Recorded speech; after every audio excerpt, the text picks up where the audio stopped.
Muy buenas noches, estimados participantes. Tengo el gusto esta noche en nuestro conversatorio de lo que llamamos Supply Chain Insights, de casos de éxito que a nivel de Latinoamérica cada uno de nuestros Supply Chain Trainers ha podido desarrollar en el campo práctico. Mi nombre es Ali Donoso y en esta ocasión tengo el gusto de conversar con Alfredo Miguel Alamillo, con quien vamos a hablar sobre la temática de un caso real que Alfredo dirigió, la expansión de la cadena de suministro hacia el soporte de un holding latinoamericano. Esto va muy de la mano con estos hot topics que en la actualidad se están viendo a nivel de deslocalización de la parte industrial. Alfredo tiene una experiencia amplia en la parte de gestión de cadenas de suministro. Tiene más de 20 años de experiencia en la industria de artículos de alta rotación y proyectos tanto locales como internacionales. Él se encuentra radicado en México, formó parte de PepsiCo a nivel Latinoamérica, dirigiendo proyectos relacionados con justamente el cost reduction a través de la reducción de empaque de PepsiCo. Tiene además una maestría en Administración de Negocios de la Universidad de Tec Milenio, tiene diplomado en Finanzas de Tecnológico de Monterrey y tiene un diplomado en Logística y Supply Chain Management en la Universidad Nacional Autónoma de México. Estimado Alfredo, un gusto estar esta noche contigo. Bienvenido. Alex, muchísimas gracias por invitarme. Un gusto poder estar aquí y tener oportunidad de compartir un poco con los alumnos de la escuela. Muchas gracias. Perfecto, estimado Alfredo. Mira, me gustaría iniciar este conversatorio, como siempre lo hacemos, teniendo unas perspectivas de qué es para ti, qué es para Alfredo Alamillo la administración de la cadena de suministro.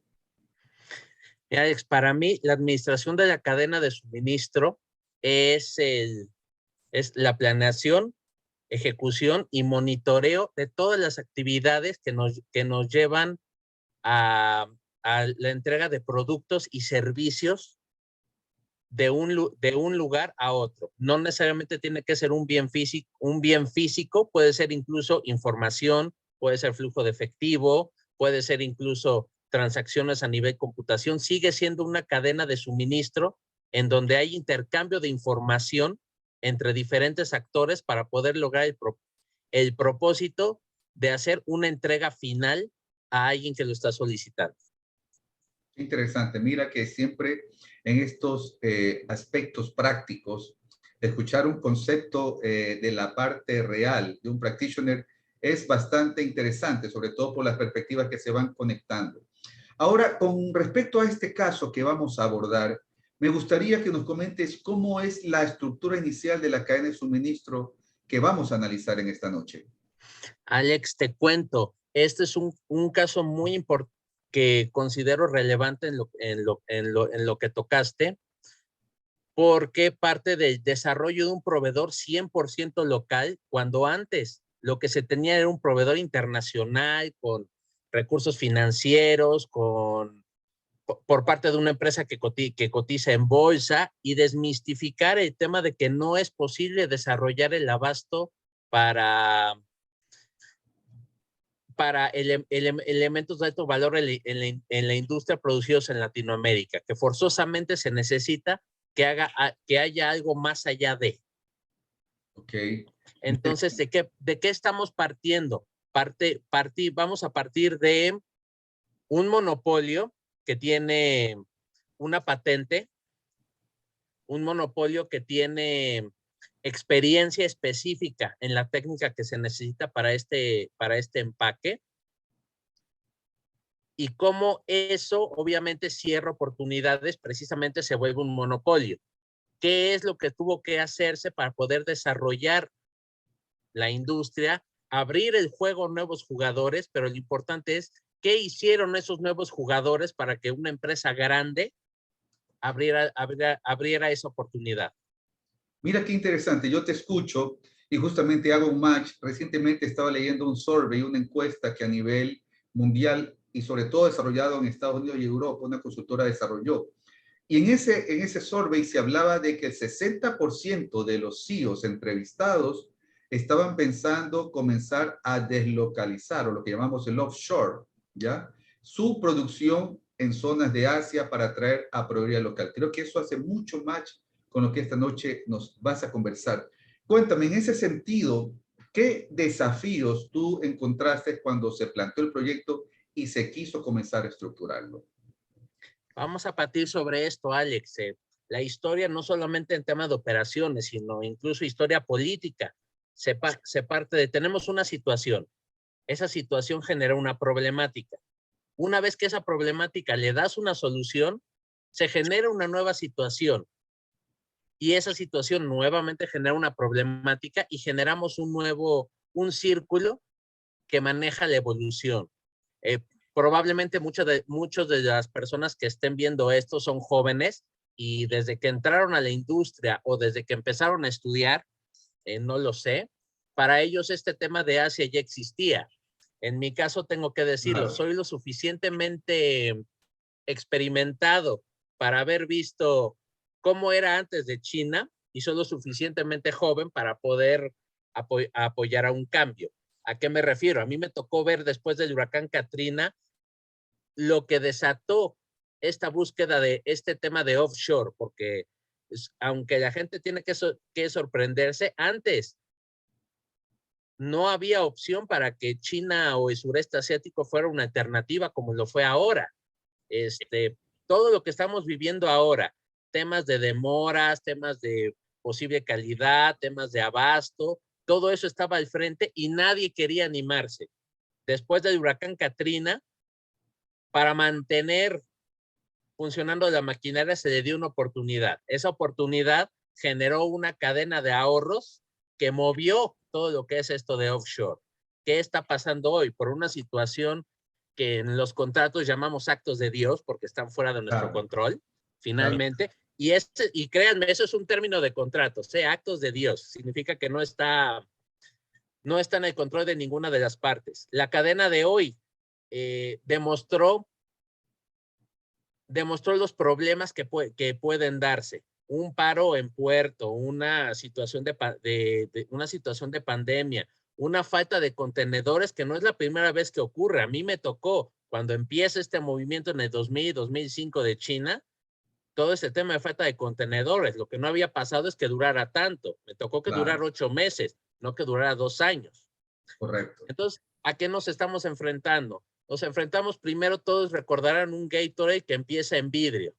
La pregunta es, ¿por qué un Gatorade en vidrio? Bueno, Gatorade tiene un proceso de fabricación que implica altas temperaturas y lo que llamamos un choque térmico. En el momento solamente el vidrio era capaz de poder soportar esto, porque Gatorade es un producto de alto valor que no tiene conservadores. Con el paso del tiempo, se necesita una reducción de costos y se abre esta opción hacia el PET, pero no puede ser cualquier PET, no puede ser cualquier diseño. ¿Por qué? El proceso natural hace que el empaque se succione, se genera una fuerza de vacío. Por lo tanto, el empaque tiene que tener elementos estructurales que ayuden a que no se deforme. No cualquiera puede hacer eso, no cualquiera tiene los elementos, la maquinaria y la experiencia para desarrollarlo. Eso obviamente tuvo una curva de aprendizaje y claro que tuvo valor y que fue explotado por pocas personas. Correcto. Cuando se tiene una expansión para llevar a Gatorade hacia el resto de Latinoamérica, se generan una garantía de inversiones porque no existían. Entonces partimos de un escenario. No existe la infraestructura, se ofrecen garantías para que el experto vaya y ponga su infraestructura. Perfecto. Con el paso del tiempo se genera una nueva situación. Ahora tenemos un monopolio, pero tenemos ya una condición de mercado, tenemos costos, tenemos una historia. ¿Ok? Cuando queremos generar, perfecto, necesitamos a alguien que venga a retar al campeón. Me gusta llamarlo de esa manera, retar al campeón. Alguien que vaya contra el que ya está establecido. Bueno, ese alguien que llega ya tiene que llegar a competir contra alguien que está establecido. No es la misma situación con la que llegó el campeón. Y sí, entiendo perfectamente que no es igualdad de circunstancias, pero es la realidad. Es la realidad que tenemos que vencer. Es la situación en la situación que existe. ¿Okay? Entonces, hay varios desafíos que nos está contando Alfredo frente a lo que inicialmente era un aspecto general de simples problemáticas que se estaban dando en la cadena. Entonces, de estos desafíos, ¿qué oportunidades comenzaron a emerger visiblemente? Y no sé si las cuantificaron de alguna forma. Sí se cuantificaron. Vamos a platicar de eso, pero platiquemos, como dices, ¿qué situaciones se dieron? Oportunidades. Uno, se demostró que hay grupos latinoamericanos con capital dispuesto a invertir. Ok. Se vio que hay grupos que tienen una visión diferente a solamente quiero tener negocio y ganancia, sino que ven el proyecto como una manera de adquirir ganancias en otro sector. En este caso, y sí lo quiero decir muy abiertamente, Grupo San Miguel Industrial, que está en Perú, posiblemente varios los conozcan. Hoy es parte de una holding muy grande. Antes era solamente San Miguel Industrial, que para mí debería de ser un caso de negocios de Latinoamérica, un tipo Harvard Business Review, por la expansión que tuvo. Fue una empresa local que tuvo una expansión maravillosa. Cuando ellos se acercan, ellos dicen, yo lo que busco contigo es aprender de esta técnica, aprender lo que implica hacer un producto como Gatorade para poder participar en un mercado en el que hoy no estoy.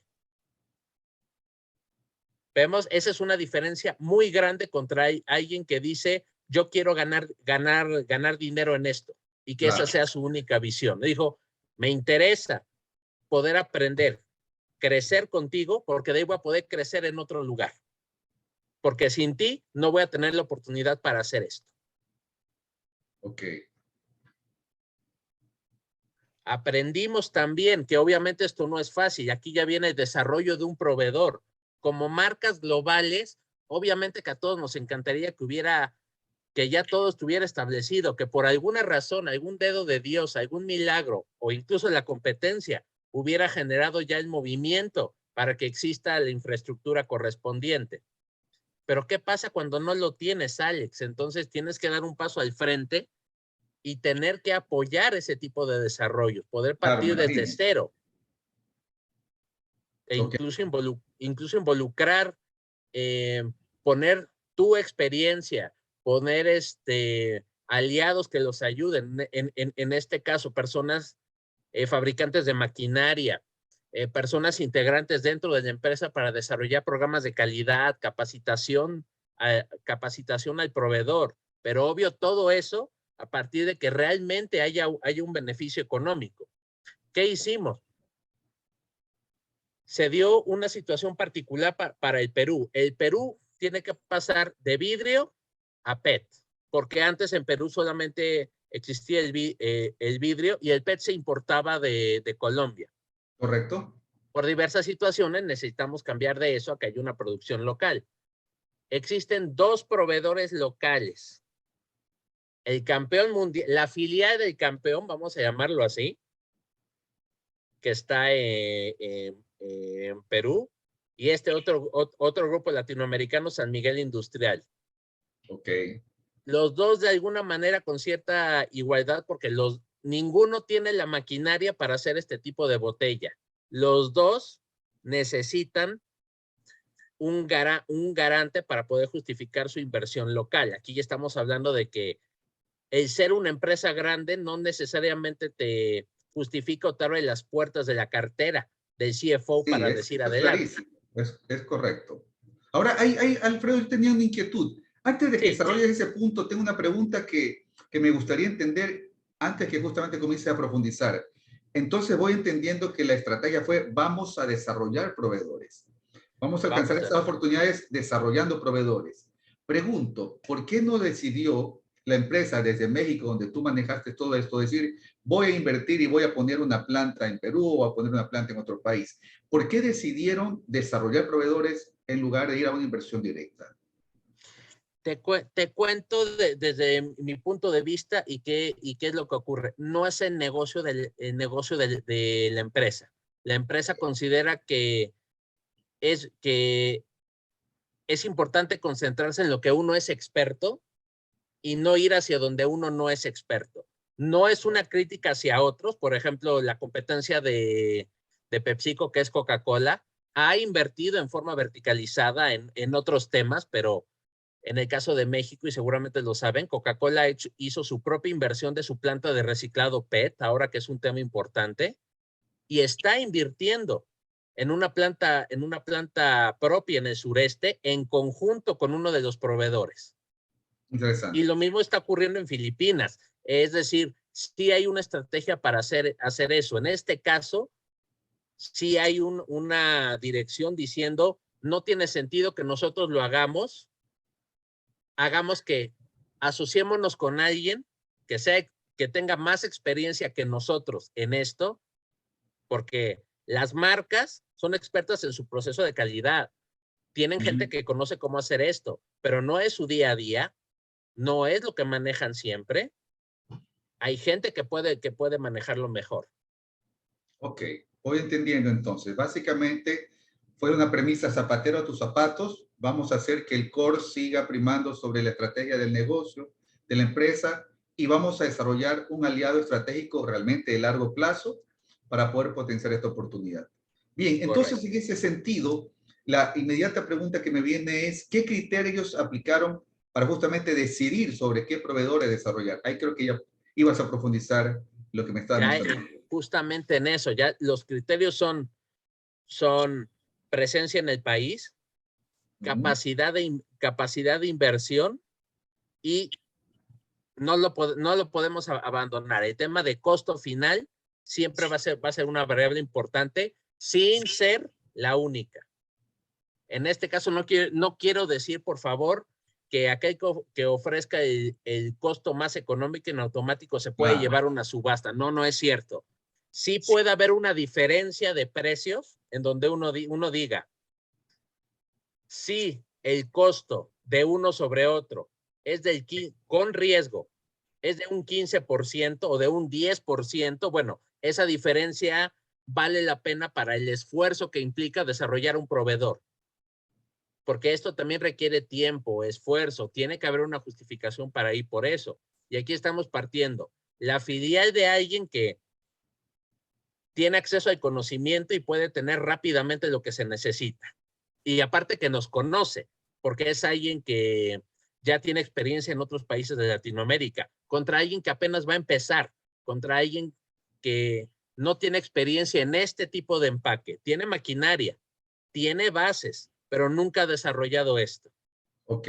Entonces, ese riesgo también se pondera. También puede entrar dentro de un criterio y decir, bueno, por un 5% de diferencia, yo, empresa, decido no arriesgarme. Mejor me sigo con quien estoy y iremos caminando. Pero un 10, un 12%, obviamente esto ya es un criterio que establece cada CFO, cada director de compras. Es una decisión interna. Pero ya dice, bueno, hay una diferencia de precio suficientemente interesante para poder justificar el esfuerzo que vamos a hacer en esto. Y adicional, si creamos un caso de éxito para Perú, lo podemos llevar a otros lugares. Entonces, ya desarrollamos una visión que no es solamente, no estamos hablando de lo que va a pasar en un lugar. Estamos hablando de si capturamos una oportunidad aquí, ¿cómo podemos capitalizar esto hacia otro lado? Recuerden, venimos de un monopolio. Así es. Con sus implicaciones a la opción de poder desarrollar algo a la par. ¿Qué hubo aquí? Que por primera vez estaba un lugar en donde había cierta igualdad de condiciones. Nuevamente, los dos tenían plantas para hacer empaques de PET, pero lo que se llama llenado en frío. Ninguno tenía maquinaria para poder fabricar este tipo de envase. Uno únicamente tiene como experiencia, puedo acceder a mis otras filiales para tener el conocimiento. Eso es todo. Interesante. Entonces veo claramente que se evidencia mucho de lo que a veces pocos hablan, prima el valor antes del costo, y valor como un aspecto integral que se debe ver en todas las características que necesitamos definir con los criterios importantes y que el proveedor debe tener. Entonces, solo basarse en costos en estos tiempos actuales como que quedamos a medias. Así es, así es. Hoy es muy importante. Recuerdo a un ejecutivo que dijo, que dijo alguna vez, PepsiCo le interesa tener el mejor precio, no el más bajo. Correcto. El mejor precio implica soporte, implica capacidad y gusto de invertir en un desarrollo en conjunto, implica instalaciones adecuadas, implica tener equipo de soporte tanto interno como externo para poder mantener una operación. Ok, interesante. Ahora, en todo ese desarrollo, obviamente no es simplemente, y valga que estamos hablando de envase, no es soplar y hacer botella. Es un tema realmente estructurado de decisiones y también de definición de riesgos y barreras. Sobre las barreras que se comenzaron a presentar, ¿qué tú consideras que fue lo que se identificó y que tenía que de alguna forma salvarse? Lo que se identificó como, vamos a partir, seguramente en Ecuador y otras partes de Latinoamérica están familiarizados con estas botellas. Claro que Esto sí. es algo que existía en público y que se encuentra hoy en Internet, pero Correcto. pero se pasó del extremo izquierdo al extremo derecho. Lo que se encuentra en el centro está en México, se usa también en Caribe y estuvo durante un tiempo en Centroamérica. Hoy en la zona andina nada más prevalece más lo que está en el extremo derecho, pero como dices, ¿qué barreras hubo? La primera, había una patente por parte del campeón mundial, vamos a llamarlo así, por parte del proveedor que tenía un monopolio que, ojo, se volvió un monopolio porque también hizo su trabajo para eso, invirtió en desarrollo, invirtió en R&D, invirtió en poder desarrollar la técnica y los elementos para poder tener un envase PET que cubriera todo lo que mecánicamente cubría antes uno en vidrio. Y recuerden, el vidrio pesa 340 gramos, 260. Estamos hablando de un empaque muy rígido a pasar a algo que hoy pesa 24, 26 gramos y que no solamente tiene que resistir el proceso natural con choques térmicos de esto, que todo el mundo lo puede buscar en internet, que es llenado en caliente. Tiene que soportar aparte la carga mecánica de un pallet, una botella sobre otra Claro. botella. Entonces, poder lograr eso es de verdad un milagro de la ingeniería. O sea, hay mucha ingeniería detrás de un empaque de plástico. Yo hasta que no estuve en esta industria no lo hubiera podido creer. Mira, interesante. Te cuento alguna anécdota rápida. En algún momento yo gerencié un área de I+D y yo también soy fanático por la innovación y estaba viendo un líquido refrigerante que cuando se lo probó y se testó en el mercado comenzó a cambiar de color y nos dimos cuenta inmediatamente que era un equipo multidisciplinario que tenía que entrar en acción. ¿Cómo manejaste todo ese equipo que se involucró en este proyecto? Porque obviamente no era solo Alfredo y una serie de ingenieros, era, pienso, un equipo multidisciplinario e incluso fuera de la organización. Claro, claro. Teníamos una persona experta en empaque, gerente de empacotecnia, el ingeniero Jorge Maquita, una persona que es una leyenda del empaque dentro de México. Claro que Ujú. tienes que estar en el mundo del empaque para conocer al señor Jorge Maquita. Ok, Bueno, tuvo Jorge Maquita dentro de esto y se tuvo un socio externo para el desarrollo de tecnologías. Aquí donde entra, Alex, es importante entender que hay muchas visiones de negocio. Ajá. Hay gente que quiere hacer negocio a partir de yo te vendo un producto final. Hay gente que te correcto. dice yo te maquilo tu producto y me dedico solamente a maquilas. No desarrollo nada, solamente oferta infraestructura. Hay gente que dice yo te ayudo, págame por hacerte desarrollos y yo te cedo los derechos de desarrollo porque tú lo pagas. Y ese es mi negocio. Mi valor agregado, mi producto es entregar diseños a pedido al cliente llave en mano. Habrá otros que son, yo te doy materia prima. El gran caso de Tetra Pak. Correcto. Tetra Pak te pone las máquinas llenadoras prácticamente, aparentemente gratis, pero ¿cuál es ¿Cuál es el gancho? Yo te pongo en la máquina, pero cómprame el papel, la materia prima a mí. Yo te facilito los medios para que me compres a mí el empaque, pero me lo compras a mí. Entonces, encontramos una empresa que se dedica precisamente a esto. Yo ayudo a desarrollo de empaques y a desarrollo de nuevas tecnologías. Es un centro de investigación que se dedica a eso. Entonces, fue importante encontrar a los socios adecuados para lograr esto. Como bien dices, no puede hacerse solo y posiblemente ni siquiera con los medios de la misma empresa. Aquí entonces es importante cuando hablamos de juntar a la industria con la investigación, con las universidades, con los centros de desarrollo, es importante tener esos contactos. De acuerdo. Es como que entonces la empresa focal, que es la que llamamos, la que comanda la cadena de suministro, está observando claramente la oportunidad de mercado y necesita sí o sí que el valor que venga del proveedor e incluso parámetros, a veces cultura, tú lo dijiste hace un momento, inversión, tecnología, se alineen a la empresa focal para que sea de éxito el proyecto, porque si no, obviamente puede en el tiempo simplemente fragmentarse un eslabón o no llegar en los tiempos adecuados y perder la oportunidad. En ese sentido, con lo que nos cuentas y esas barreras que se presentaron, ¿cómo comenzaron a salvarlas? ¿Qué estrategias recuerdas que se plasmaron claramente para salvar cada una de esas barreras que comentas? Lo primero fue poder definir y acordar que sí valía la pena desarrollar a alguien que no era nuestro campeón, nuestro tradicional proveedor, con quien teníamos seguridad a ir hacia adelante. ¿Ok? Entonces, eso fue importante. Había un valor agregado hacia la empresa para poder correr el riesgo. Un riesgo que a mí me encanta una frase, había un director de calidad, un vicepresidente de calidad que cuando dijo, ¿qué es administración de riesgo? Cuando hablan de administración de riesgo, ¿qué piensan? Piensan que esto es ir como Las Vegas, lanzar cartas, lanzar dados y rogar a alguna fuerza del universo que todo se alinee. No, eso no es administrar el riesgo. El riesgo es poder identificar qué podría pasar y qué acciones estás haciendo para reducirlo, o mejor aún, que no pase. Te lo puedo resumir a lo mejor en un poco de la cultura pop. ¿Tú recuerdas la película 300?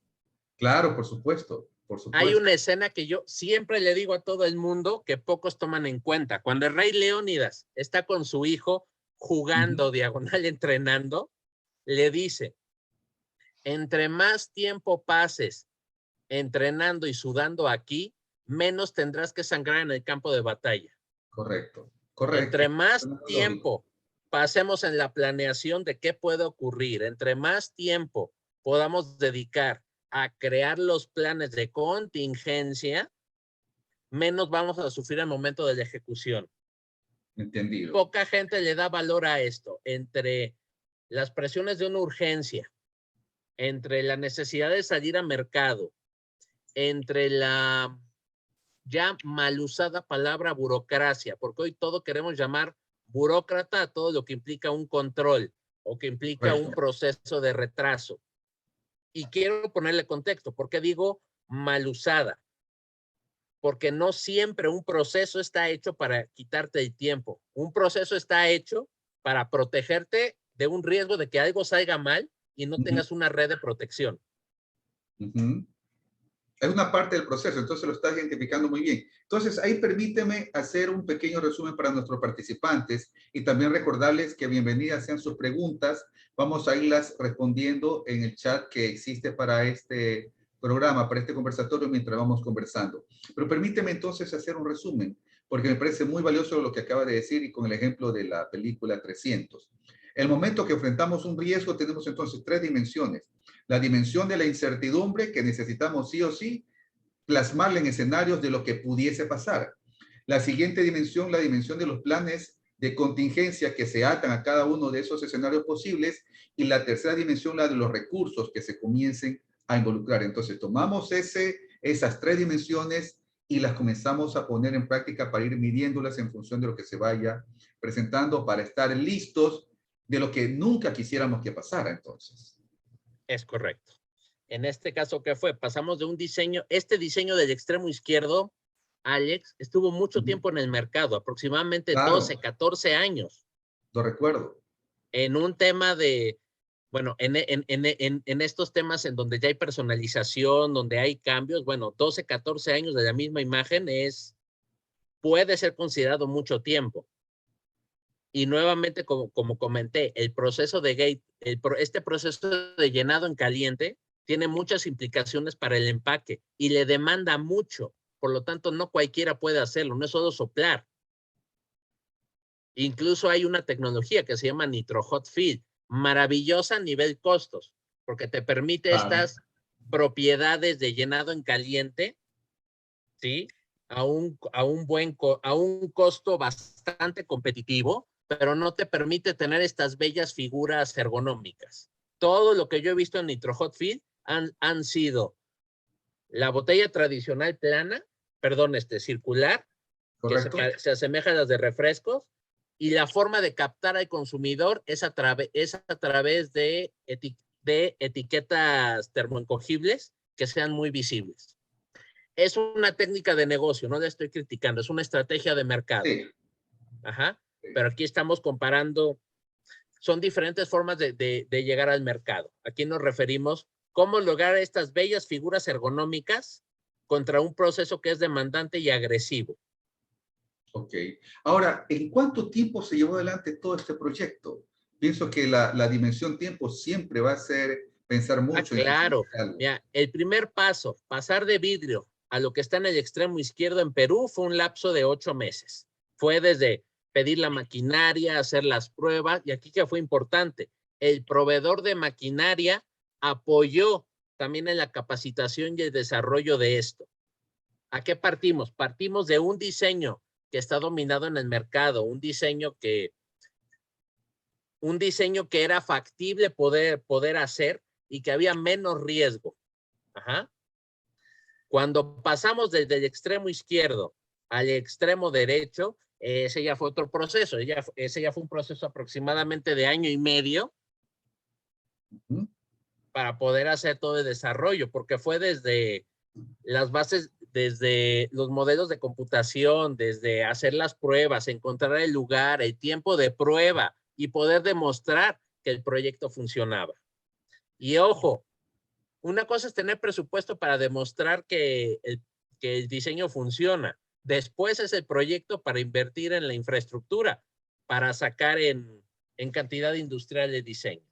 Claro. Ahí es donde entra también el proveedor, el proveedor, el socio estratégico, que dice, yo hago la inversión, no te preocupes, solamente dame una garantía hacia el frente. De acuerdo. ¿Cómo ir adelante? Ahora, un poco cuando yo trato de esquematizar las posibles opciones de establecer un aliado, se puede variar desde tener simplemente una compra spot, un contrato, a ir evolucionando alianzas estratégicas, incluso hasta llegar a joint ventures o nuevas empresas. De todo ese abanico de opciones, entonces puedo entender que lo que se hizo fue un contrato a largo plazo. ¿Cómo tú describirías la relación que se construyó ya formalmente hablando?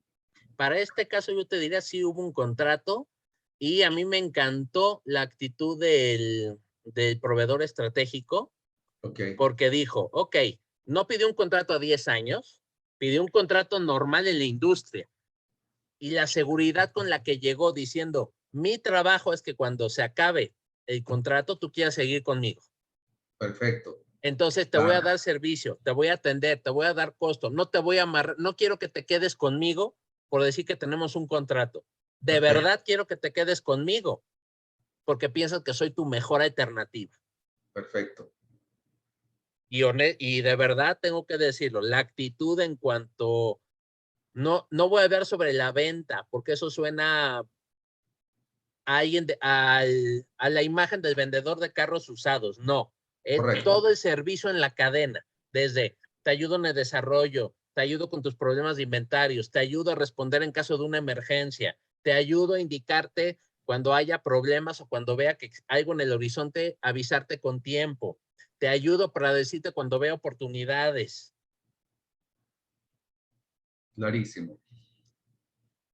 Todo eso todo eso vamos identificando un poco también con los momentos que vivimos. Si nos vamos un viaje imaginario al siglo XX, puedo recordar allá cómo eran los acuerdos y los principales, las principales definiciones del poder de negociación.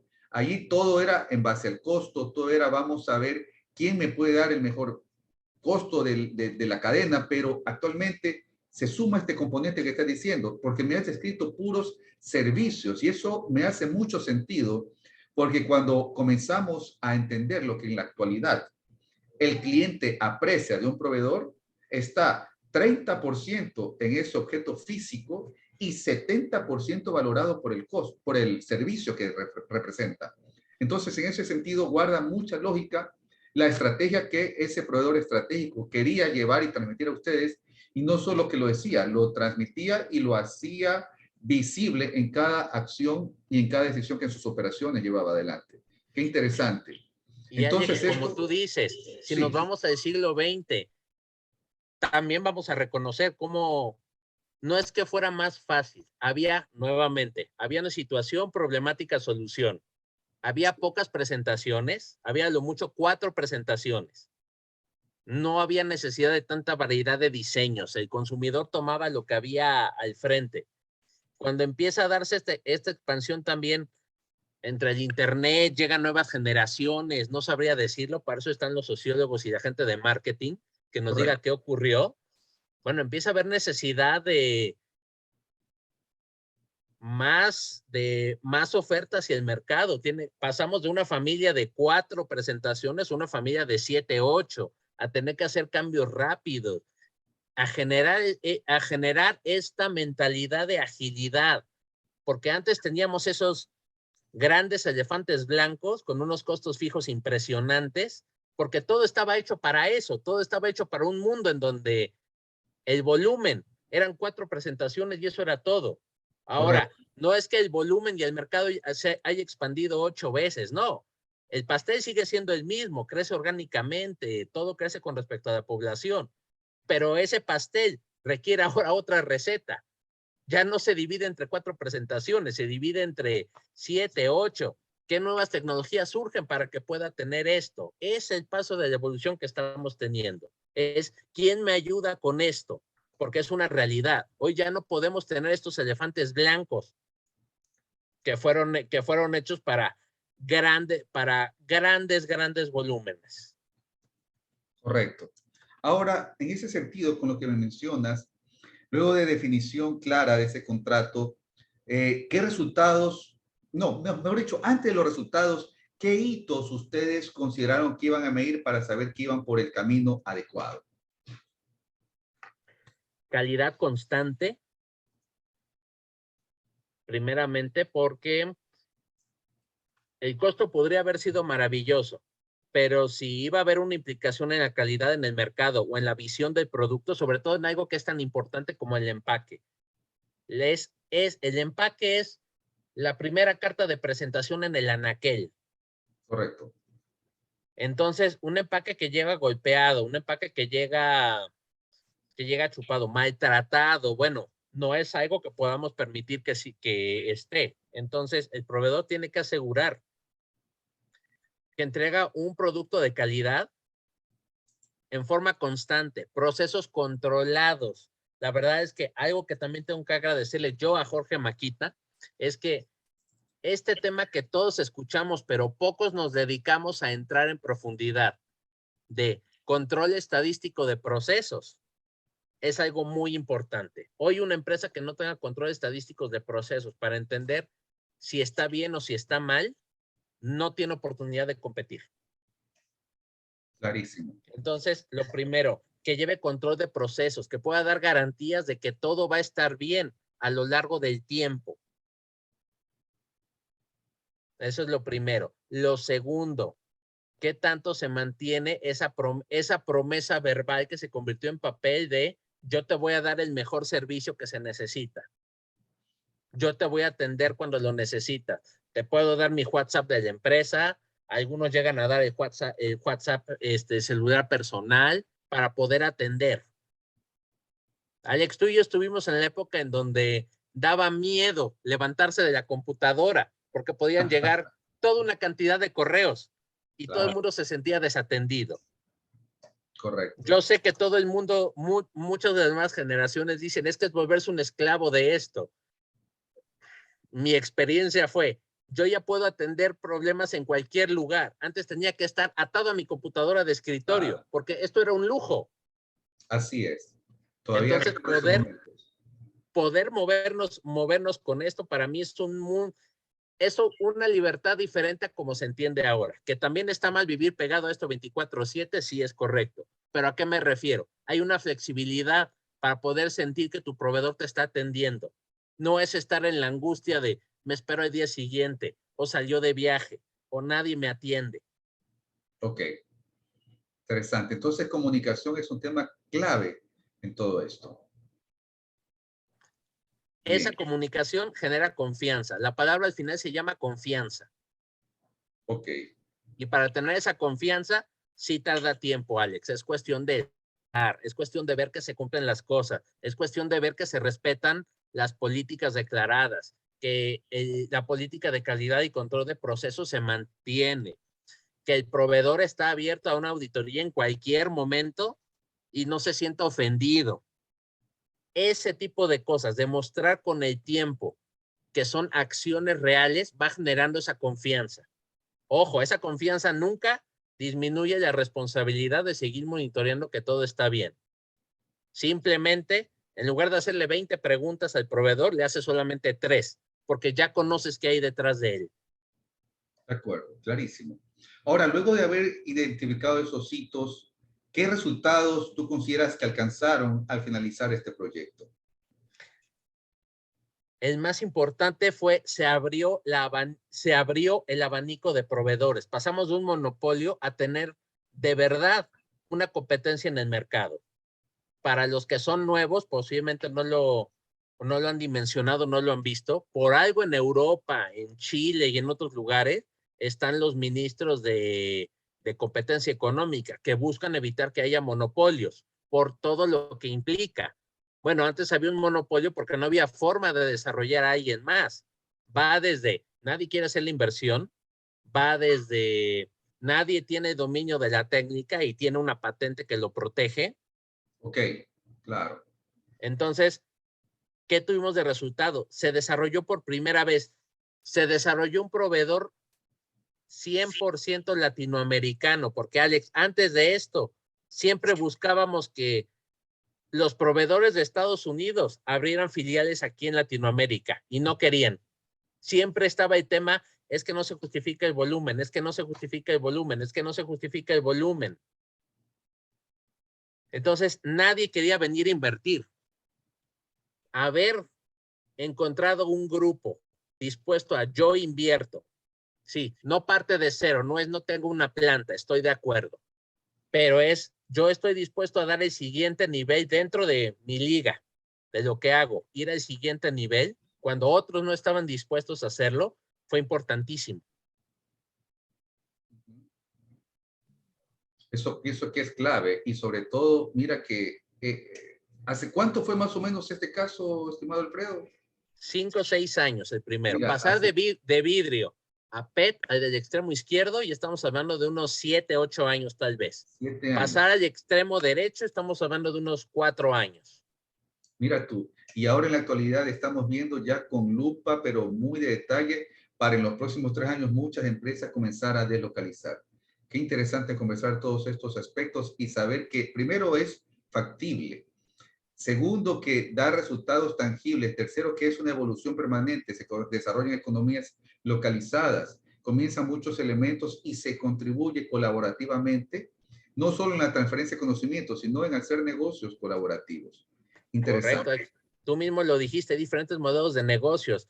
Yo te ofrezco volumen, invierte tú. Y ese invierte tú implica va con fondos de capital de riesgo, una asociación de empresarios, un joint venture en donde la empresa clave puede hacer tal vez un 20% y el 80% lo pone un grupo de empresarios locales, fondos por parte del Banco Interamericano para desarrollar la economía local. Algo que aprendí, Alex, es que realmente sí hay capital, sí hay plata en la región para invertir. Interesante. Lo que no hay es modelos donde la gente quiera correr el riesgo o la gente considera que se cubren demasiados riesgos. Y esto es como una película de Jack Nicholson. Alguien tiene que ceder, alguien tiene que dar un paso para decir yo voy adelante. Mira que yo te escucho muy atentamente y me viene a la mente cada vez que estoy dirigiendo una consultoría y me encuentro con los silos funcionales departamentales. Estamos tan contentos monitoreando indicadores de nuestras áreas que nos olvidamos que si trabajáramos colaborativamente en un proceso transversal que nos unifique con un flujo hacia un propósito común, llegaríamos a ser más efectivos y resultados para todo el sistema. Yo te escucho y a veces justamente esa miopía, ese temor o pensar ese proteccionismo de guardar información y no abrirla para construir colaborativamente oportunidades con empresas que estén afuera, oportunidades con nuestros propios competidores que se pueden hacer cosas interesantes desde la perspectiva colaborativa, pienso que comenzaría a darle más fortaleza a lo que actualmente son la típica frase, cadenas de suministro que se han dislocado, cadenas de suministro que se han roto, porque está todo concentrado en un cuello de botella lejano, donde no tenemos control y donde cada vez nos vemos que nos impacta y tenemos que tomar decisiones pronto porque los fletes ya no aguantan que sigan subiendo, ¿no? Alex, tomaste un punto importantísimo. Puede ser incluso con la competencia decir, tenemos un problema en común, porque desarrollar también se involucra, hay que hablar con el gobierno local, a veces con el Correcto. municipal y de ahí ir hacia otros lados. A mí me encanta, por ejemplo, en este tema de plásticos, hoy lo que se está haciendo, no recuerdo si es en Ecuador o en Colombia, pero el embotellador de Pepsi y el embotellador de Coca-Cola están juntos en una asociación, hablando como industria con el gobierno sobre lo que se necesita trabajar en conjunto para resolver este tema de la industria del plástico. Pero no fue esperar a que cada quien resuelva por su cuenta. Necesitamos juntarnos como industria primeramente a resolver un tema común. Correcto. Interesante. Pienso que esto tiene muchas oportunidades desde tu perspectiva. ¿Crees que este modelo es posible replicarlo en otras cadenas de suministro? Sí, claro, claro. Incluso recién, por ejemplo, ahora que estamos hablando en este tema de nearshore, offshore, recuerdo un artículo por parte de un periódico local que se llama El Financiero, en donde el director de Bank Rock es uno de los principales, sí es Bank Rock, ¿verdad? O BlackRock, uno de los principales fondos financieros a nivel global, habló de una reunión con el presidente de México de recomendación para hacer una legislación flexible para las nuevas inversiones de offshore, para poder atraer a los inversionistas de semiconductores, a todo lo que hoy está deteniendo la cadena de abasto. Y Correcto. Alex, estamos en un punto que es muy importante y que puede ser de inflexión, y te voy a decir cuál es. Hoy los costos te justifican poder hacer esta clase de cambios. ¿A qué me refiero? Si hoy se mide cuánto nos cuestan las cosas con el transporte, con la negación al mercado, con todo lo que está ocurriendo que hoy se le puede poner dinero, ¿cuánto me cuesta pasar a este otro modelo? Hoy se puede justificar financieramente. Antes siempre era, no se justifica. Y no lo voy a negar. Después de que estudié la maestría en finanzas, entendí que nadie tiene por qué estar peleado con su dinero. Tiene que haber una oportunidad. Hoy es la primera vez en años que existe un escenario donde se puede plantear y que se justifique. Correcto. Nuevamente, situación, problemática, solución, situación, problemática, solución. Lo que alguna vez fue una solución en costos, que fue traigamos de Asia y vivamos con los riesgos de cadena de abasto, hoy se vuelve un ya no podemos. Y Alex, hay un tema que pocos han hablado. Tú y yo vivimos la época de 2008, lo que fue el primer cierre por causas de salud pública, que fue el H1N1. Pasó lo mismo, se cerraron actividades, hubo cierre de comercio, duró 6, 8 meses. ¿Por qué nadie hizo todo el movimiento, todo el ruido que hoy se hace? Porque duró poco. ¿Qué quiere Correcto. decir? Que la oportunidad de costos era lo suficientemente buena para poder esperar. Hoy, ya pasaron 2 años, hoy siguen con mayores incertidumbres, hoy cada vez empieza a haber más cosas. Por Dios, ya pasamos incluso por una interrupción de abasto porque un barco encalló en el canal de Suez. Correcto. Entonces, hoy ya hay escenarios que pueden justificar esto. Creo Interesante. que es un tema muy importante para poder verlo. Ya no es solamente un tema de sería bueno. Hoy podemos ponerle pesos y centavos. Perfecto. Comunico y a nuestros participantes que se han unido que cualquier pregunta, por favor, relacionada con lo que estamos hablando esta noche, es bienvenida. Lo responderemos por el chat que se tiene en este conversatorio. Recuerdo que estamos hablando con Alfredo Alamillo de la expansión de la cadena de suministro hacia el soporte desde un holding latinoamericano, contando un caso de éxito que dirigió Alfredo en las industrias de bebidas. Bien, Alfredo, me gustaría, hemos hablado de varios temas y me gustaría comenzar a dejar un aprendizaje entre la teoría y la práctica que lo estamos viviendo y conversando contigo. Conversemos sobre las metodologías que tú consideras que aplicaste en el momento que llevaste adelante este proyecto. ¿Qué metodologías de la teoría, de todo eso que has aprendido en cadena de suministro, te viene a la mente que utilizaste para este proyecto? Pues mira, está la metodología de lo que en inglés le llaman 7-Step Sourcing Process. Es una Okay. metodología que popularizó mucho Boston Consulting, me parece, o McKinsey. Sí. Okay. No puedo recordarlo, pero es paso por paso desde qué queremos, qué le entregamos a los proveedores, qué vamos a medir, ese desarrollo de los 7 pasos del abasto estratégico. Es lo que se aplicó, lo que pudimos aplicar aquí. Y si pasamos ya al tema de teoría de decisiones, bueno, ¿qué peso le vamos a dar a los elementos? El costo, ya quedamos, tiene un costo. Tiene un peso dentro de la decisión final. ¿Cuánto pesa la experiencia de cada uno de los proveedores? ¿Cuánto pesa el riesgo de que el proveedor seleccionado o que no tenga la experiencia suficiente falle?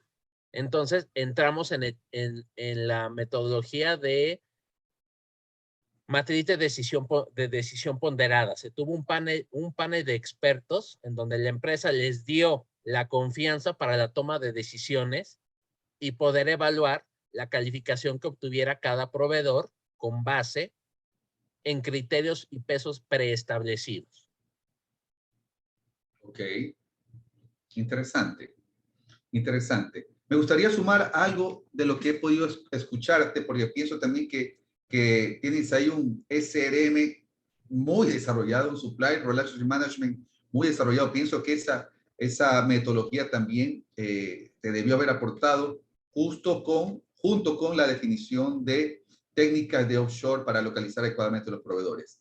Bien, para mí un gusto, Alfredo, poder conversar esta noche contigo. Realmente el barrido que hemos hecho desde la teoría, lo que viviste en la parte real de la toma de decisiones, pienso que es muy enriquecedor. Me gustaría finalmente, antes de cerrar este conversatorio, ¿qué recomendación tú darías a los participantes respecto a estudiar cadena de suministro? ¿Por qué tú crees que ellos deberían estudiar esta licenciatura en Administración de la Cadena de Suministro con IEX y el Cuerpo de Conocimiento de la Escuela de Supply Chain Management y Logística? Te voy a dar lo siguiente. Todos estos eventos que estamos viendo hoy, todas las interrupciones y los impactos, yo visualizo que hoy se va a ver a los responsables de cadena de suministro como un potencial CEO con más valor que tenía antes. Correcto. Antes solamente se tomaban a la gente de mercadotecnia, a la gente de venta, claro que aportan valor, pero lo que ha ocurrido estos últimos 2 años ha hecho que se vuelva la vista hacia la importancia de manejar la cadena de suministro. Hay un libro maravilloso que se llama El arte de la ejecución en los negocios y dice, su premisa es, de nada sirve la mejor estrategia escrita en un papel, no tiene más valor que el papel en el que está escrito si no lo puedes ejecutar. ¿Y quién lo va a ejecutar? La cadena de suministro. Correcto. ¿Qué valor está dando el instituto? Veo como un alto valor el que promueva la certificación internacional. ¿Por qué?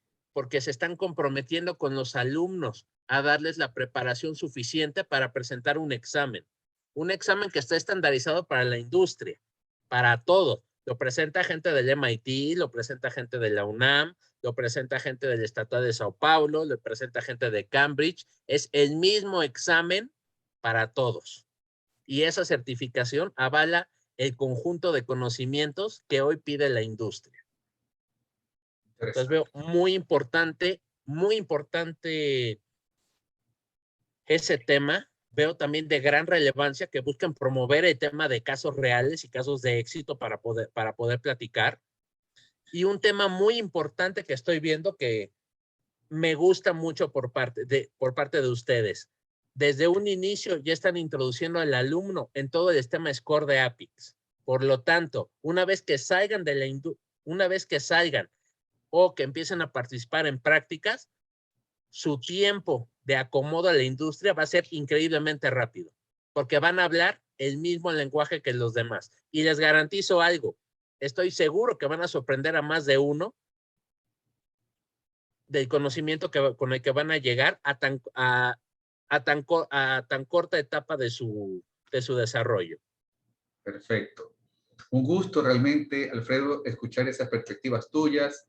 Estamos esta noche conversando con Alfredo Jaramillo, un experto supply chain trainer que es parte de nuestro instituto y con el cual hemos tenido la oportunidad de conversar un valioso caso de éxito que dejamos ahora a cada uno de nuestros participantes para que puedan revisarlo y que puedan aprender, no solo a través de este conversatorio, sino a través de las clases, donde vamos a profundizar ya cada uno de los aspectos que aquí hemos conversado. Alfredo, muy buenas noches. Hasta una próxima ocasión. Gracias por tu tiempo, por tus conocimientos y por esta oportunidad de compartir perspectivas. Te agradezco mucho, Alex. Muchas gracias. Hasta luego, estimados participantes.